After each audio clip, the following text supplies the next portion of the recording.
শেখ হাসিনা রাজনীতির নীতিকে এত খারাপ করে গেছে যে আওয়ামী লীগ তো একটা ছোটোখাটো দল না, একটা বাংলাদেশের আধিপত্য বিস্তার করা বিশাল দল আর অনেক পুরনো দল।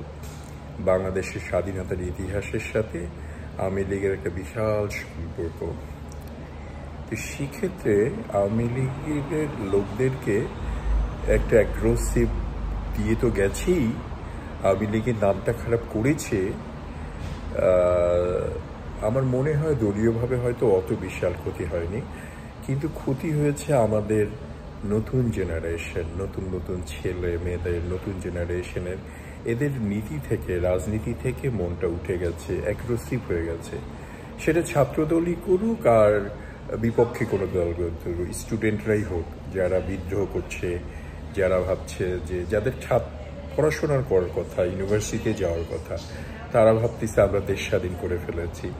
তো এটা যেমন একটা দৈন্যতা, তেমন একটা ভালো যে আমরা শেখ হাসিনার একটা স্বৈরাচারী সরকার থেকে মুক্তি পেয়েছি। পাশাপাশি কিন্তু ওদের মনোভাবটা খুব অ্যাগ্রেসিভ।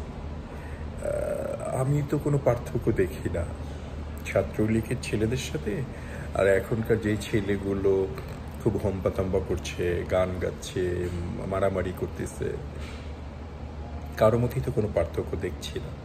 তো এটা নীতিগতভাবে শেখ হাসিনাই একটা বিশাল ক্ষতি করে গেছে।